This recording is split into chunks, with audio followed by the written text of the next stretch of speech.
Hello बच्चों, अभी मैं लाइव आ चुका हूँ फिर से मिस्टर फिजिक्स हैकर के चैनल पे।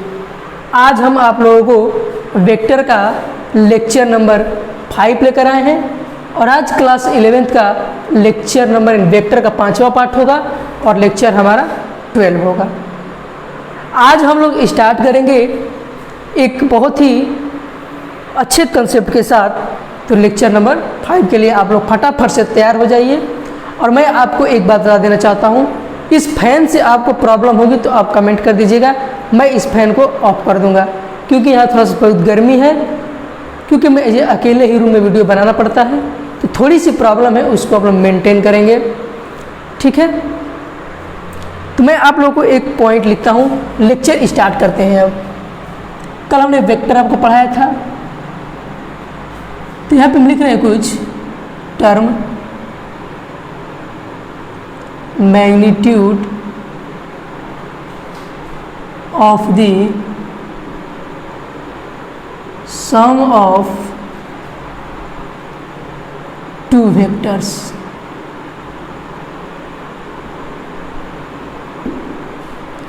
इसका मतलब समझिएगा क्या कह रहा है, magnitude of the sum of दो वेक्टर।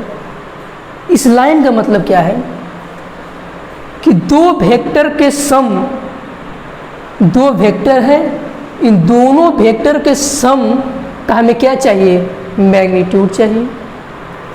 जैसे एक हमारा वेक्टर ए मान लेते हैं एंड एक हमारा वेक्टर बी है, ठीक है। तो इन दोनों वेक्टर जो दिया है, इन दोनों वेक्टर के सम का क्या चाहिए, मैग्नीट्यूड चाहिए। तो जो दो वेक्टर दिया है, वेक्टर ए और एक है हमारा वेक्टर बी, ठीक, इतना समझेगा। इन दो वेक्टर का सम, दो वेक्टर का सम का क्या चाहिए, मैग्नीट्यूड चाहिए, ठीक है। इतना बात समझ में आया। Sum of the magnitude, sum of two vectors, यानी magnitude of the sum of two vectors, यानी दो वेक्टर के सम का क्या चाहिए, मैग्नीट्यूड चाहिए। तो दो वेक्टर के सम क्या हो गया, मैग्नीट्यूड, ठीक है। अब कंसेप्ट हम आगे बताते हैं आपको एक और। Sum of the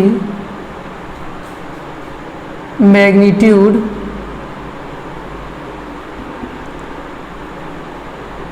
sum of the magnitude of two vectors,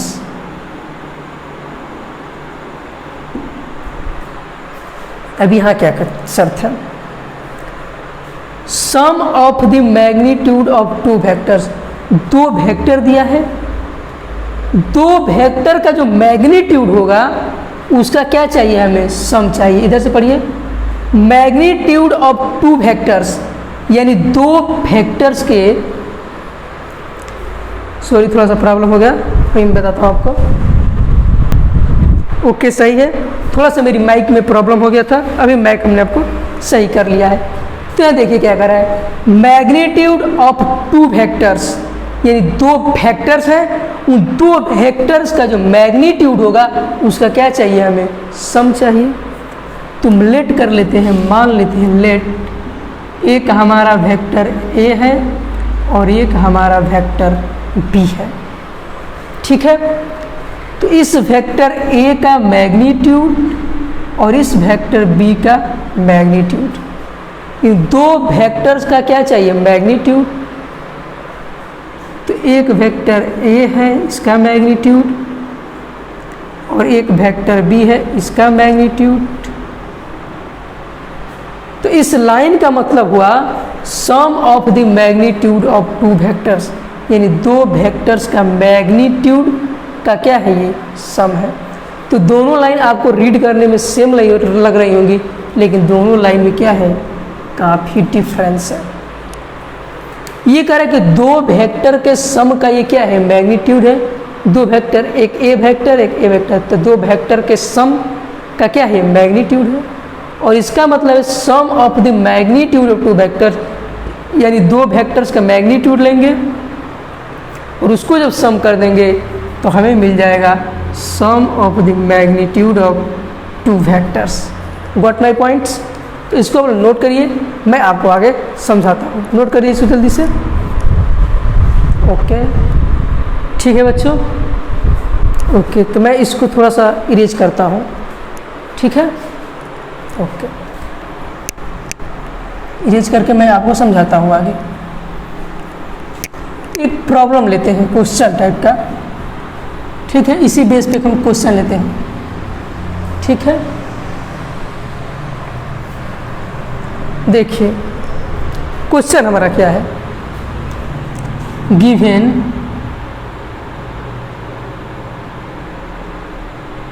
हमें क्या दिया है, गिवन मान लेते हैं वेक्टर ए है, इसकी वैल्यू दिया है 3 मीटर ईस्ट में, और वेक्टर बी जो है इसकी वैल्यू दिया है 4 मीटर नॉर्थ। क्या दिया है? 4 मीटर नॉर्थ दिया है। क्वेश्चन हमारा क्या कह रहा है कि फाइंड द सम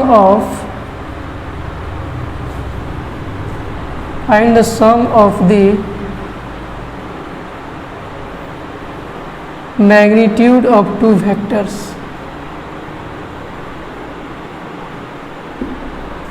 दूसरा,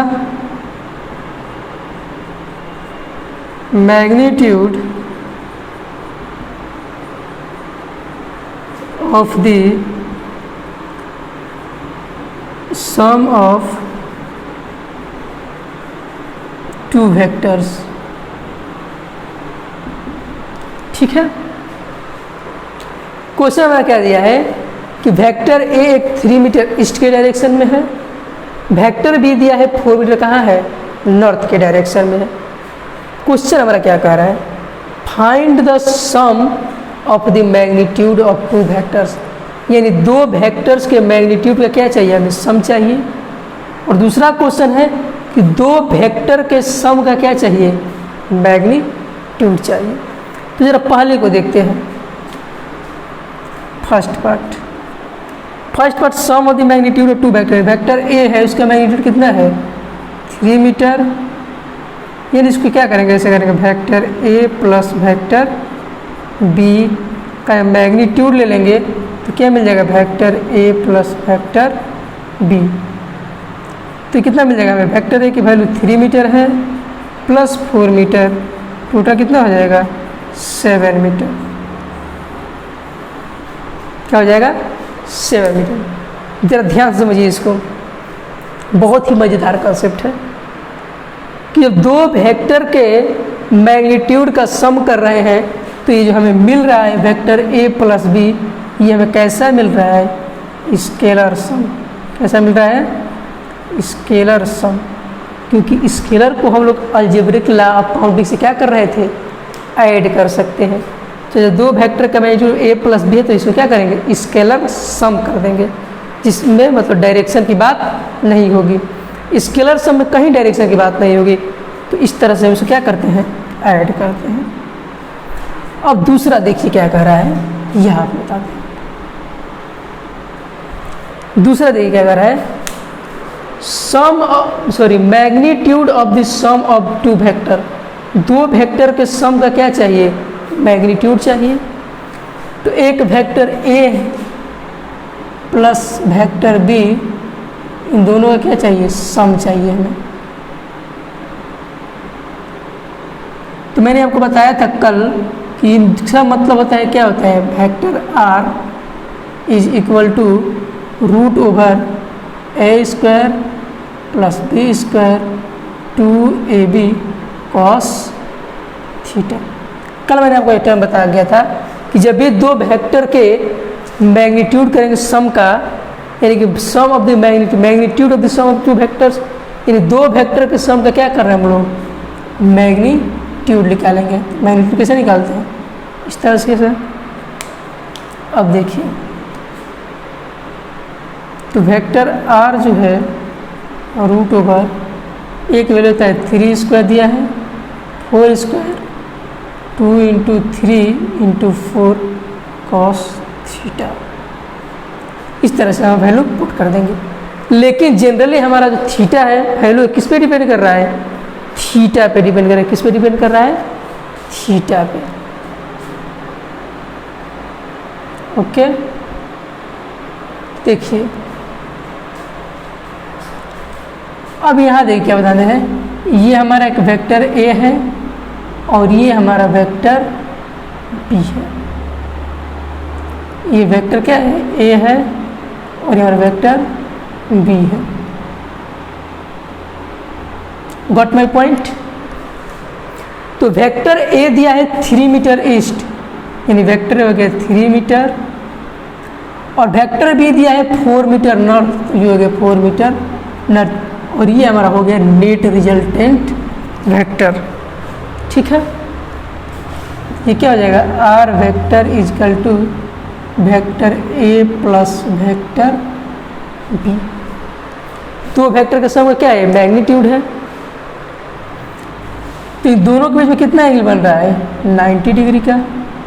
यहाँ समझिएगा कि वेक्टर ए और वेक्टर बी के बीच का एंगल कितना है? थीटा के वैल्यू 90 डिग्री। तो जब हम इसमें पुट कर देंगे ये हो जाएगा 9 प्लस 16, और cos 90 होता है 0, तो पूरा टर्म क्या हो जाएगा? 0। यानी वेक्टर आर जो मिला हमें वो मिला √25, यानी आर वेक्टर के वैल्यू कितना हो गया? 5 मीटर। और यार वेक्टर हमारा क्या है? ये वाला vector A plus vector B का मैग्नीट्यूड कितना हो गया? 5 मीटर। ठीक है प्यारे बच्चों, थोड़ा सा चेक कर लें, दिखाई दे रहा है वहाँ पे? हाँ दिखाई दे रहा है, कोई दिक्कत नहीं वीडियो में। ठीक है, ओके। तो ये जो हमारा था, ये था हमारा net resultant vector A plus vector B का मैग्नीट्यूड। ठीक है, इसको नोट कर लीजिए, मैं आगे बताता हूँ। नोट कर लीजिए वीडियो को पॉज करके। ओके, ठीक है, हमने इरेज कर दिया उसको, क्योंकि जो मुझे एक नोट पॉइंट आप लोगों को बताना था, मैं नोट पॉइंट आपको बताते हैं। नोट कर लीजिएगा उसको वीडियो को पॉज करके। एक नोट पॉइंट यहाँ बताते हैं, क्योंकि स्पेस क्या था हमारा? खाली है। देखिए, चलिए ध्यान समझिएगा। अभी मैंने निकाला वेक्टर ए और प्लस वेक्टर बी का जो वैल्यू आया था वो था √a²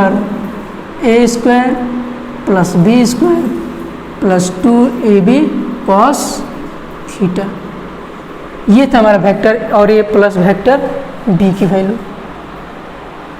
इसको हमने नाम दिया था आर वेक्टर, रिजल्टेंट वेक्टर था। वो हो जाएगा a² plus b² plus 2ab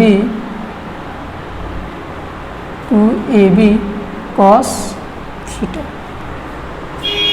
ये हमारा नेट रिजल्टेंट है। अच्छा ज़रा ध्यान से देखिए इसको कि जो हमारा नेट रिजल्टेंट की वैल्यू है, ये नेट रिजल्टेंट की वैल्यू आर है, ये डिपेंड कर रही है जनरली किस पे? थीटा पे। यानी कि जो नेट यानी जो रिजल्टेंट है, रिजल्टेंट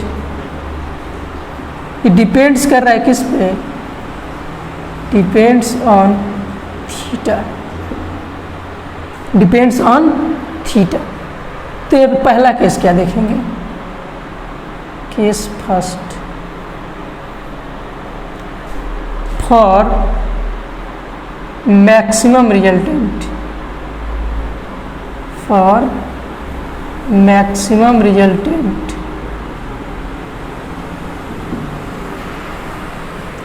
क्या समझाना चाहते हैं कि जो हमारा रिजल्टेंट है ये जनरली डिपेंड किस पे कर रहा है? थीटा पे। अगर इस थीटा की वैल्यू मैक्सिमम हो जाए या इस थीटा की वैल्यू निगेटिव हो जाए, सॉरी क्या हो जाए? कम हो जाए, यानी कि थीटा की वैल्यू मैक्सिमम कब होगी? ये आर वेक्टर मैक्सिमम कब होगा?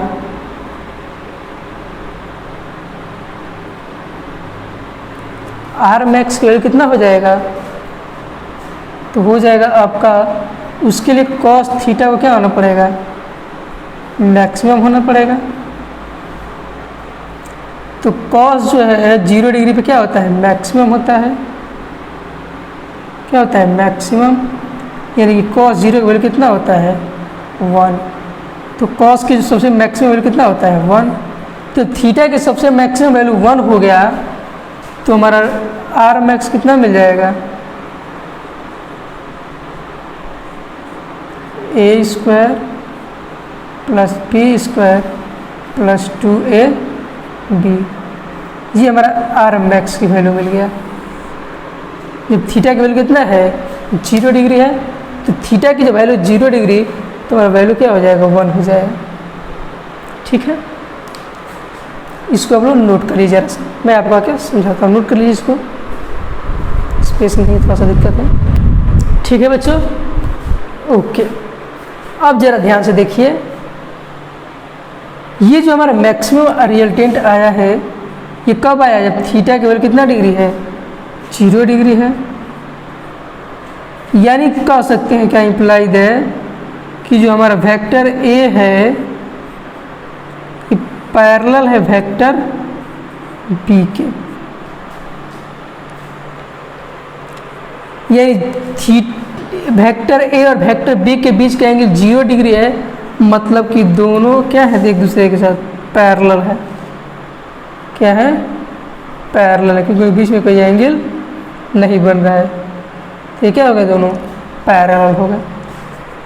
तो जब मैक्सिमम रिजल्टेंट कब होगा, कोई पूछे कि मैक्सिमम रिजल्टेंट कब होगा, तो बता दिए कि दो वेक्टर एक दूसरे के साथ पैरेलल होंगे। क्या कहा हमने कि जब दो वेक्टर एक दूसरे के साथ पैरेलल होंगे, उस केस में हमारा रिजल्ट कैसा होगा मैक्सिमम हो। ठीक है, तो इसको ज़रा सा नोट करिए, तब मैं आगे आपको समझाता हूँ। नोट कर लीजिए थोड़ा सा। ठीक है बच्चों, तो ये दोनों वेक्टर क्या होंगे एक दूसरे के साथ पैरेलल होंगे। अब मैं इसको इरेज करता हूँ थोड़ा सा,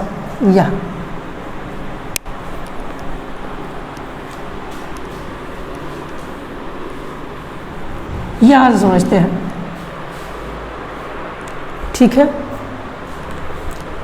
जैसे मान लीजिए अगर ये इसको आर मिनिमम हमें करना है, क्या करना है आर मिनिमम करना है, तो हमें थीटा क्या होना चाहिए मस्ट बी मिनिमम, थीटा भी क्या होना चाहिए मिनिमम होना चाहिए, यानी कि कॉस थीटा मिनिमम।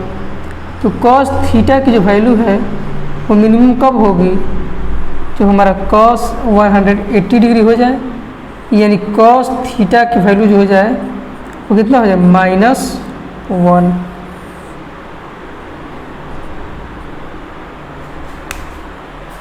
जब थीटा की वैल्यू -1, तो हमारा आर क्या हो जाएगा मिनिमम। यानी यहाँ पे क्या कह सकते हैं कि अगर वेक्टर ए एक इधर है, तो हमारा दूसरा वेक्टर कहाँ हो जाएगा उसके अपोजिट डायरेक्शन में, क्योंकि दोनों वेक्टर के बीच में 180 डिग्री का बन रहा है। तो थीटा की वैल्यू 180 के बाद माइनस हो जाएगा, तो हमारा आर वेक्टर जो मिलेगा वो हो जाएगा √a²b² -2ab cos थीटा। तो जो हमें आर वेक्टर मिलेगा आर मिनिमम, वो मिलेगा a-b, ये आर स्क्वायर ले लें तो a-b क्या हो जाएगा होल स्क्वायर। तो आर मिनिमम जो होगा हमारा, आर मिनिमम का होल स्क्वायर कितना हो जाएगा a-b का होल स्क्वायर। ठीक है, नोट कर लीजिए इसको। आर मिनिमम कितना हो जाएगा a-b का होल स्क्वायर। ठीक, ओके, नोट करिए, नोट कर लीजिए इसको। ओके, ये हमारा क्या है a-b का होल स्क्वायर था ये, तो ये हमारा आर मिनिमम जो है क्या हो जाएगा a-b।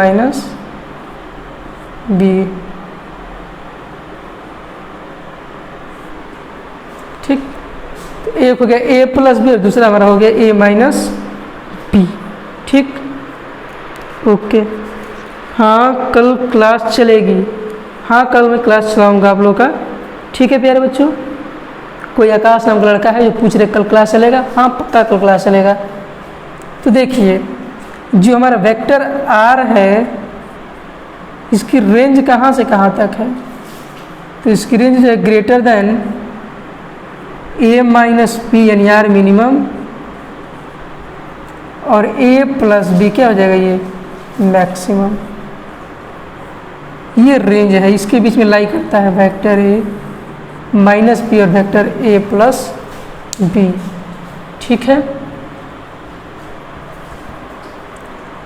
आर मिनिमम मिला हमें ये ए माइनस बी का होल स्क्वायर था, ए माइनस बी मिल गया हमें। ठीक है, ओके। ये तो रेंज जो है, ये रेंज आर जो है कहाँ से कहाँ जा रहा है, ए माइनस बी से बड़ा और ए प्लस बी के बीच से छोटा, क्योंकि सबसे मिनिमम वैल्यू ये है ए माइनस बी और सबसे मैक्सिमम वैल्यू जो आया था वो था ए प्लस बी। इस तरीके से हमें क्या है रेंज पता चल गया। ठीक है, इसको नोट करिए, मैं इरेज करता हूँ अभी, तुरंत इरेज करते वीडियो पॉज नोट करिए, वीडियो पॉज करके नोट कर लीजिए।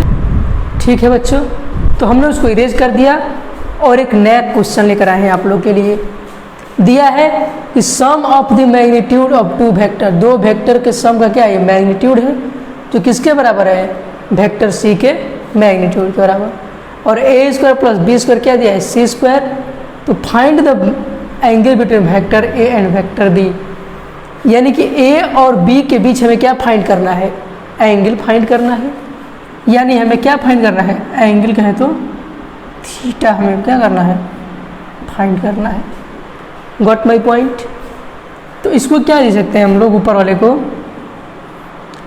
ए square plus B square plus 2ab cos theta ले सकते हैं। ये किसके बराबर है वेक्टर सी के बराबर।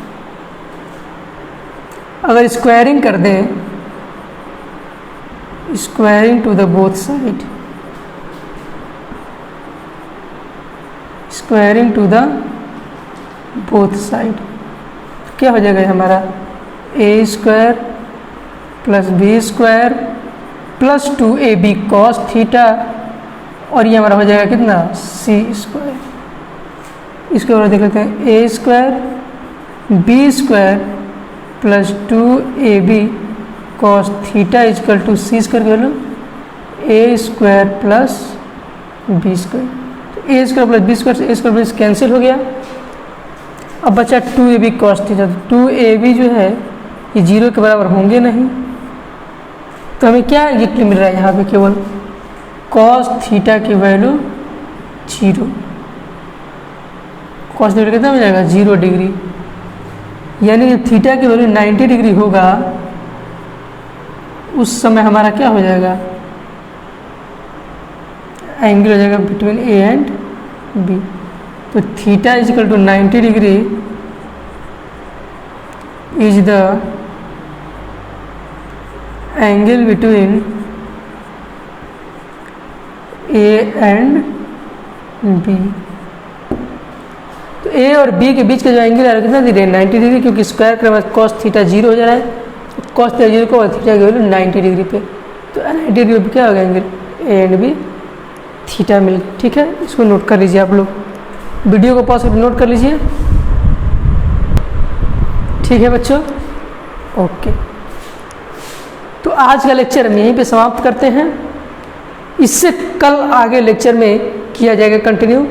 ठीक है, तो आप रोजाना क्लास करिए, आप लोग डेली के डेली कंसेप्ट तैयार कीजिए, नोट्स बनाइए आप लोग, और डेली के डेली उसको पढ़िए, क्योंकि बिना पढ़े आप कुछ नहीं कर सकते। ठीक है, तो जंग अगर लड़ना है तो आपको उठना पड़ेगा, जब तक आप उठेंगे नहीं तब तक आप तोड़ेंगे नहीं, और जब तक कहेंगे आप लोग तोड़ेंगे नहीं तब तक छोड़ेंगे नहीं। तो आपको हर एक गोल को तोड़ना है और अपने लक्ष्य को पहुंच जाना है, क्योंकि सबसे बड़ा हमारा कौन है लक्ष्य। जिस दिन हम लक्ष्य को पहुंच जाएंगे ये दुनिया टोकने वाले हैं, ये आपको टोकेंगे ही। जैसे ही टोकेंगे आप समझिए कि हम क्या हो रहे हैं शिखर पे जा रहे हैं। दुनिया को छोड़िए, दुनिया जो भी बोले उससे मतलब नहीं है, हमें केवल अपने लक्ष्य को प्राप्त करना है, और जितना लक्ष्य के लिए लड़ेंगे उतना हमारे पास लक्ष्य आता चला आएगा। और जिसने छोड़ दिया, जिसने लड़ना छोड़ दिया, जिसने सब कुछ त्याग दिया कि हमसे नहीं हो पाएगा, और आज हम करके दिखाएंगे। हम मैदान में उतरे हैं आप ही के लिए, तो आप जरा चंद से क्या करिएगा, पढ़ाई करिए। ठीक है प्यारे बच्चों, ओके, बेस्ट ऑफ लक।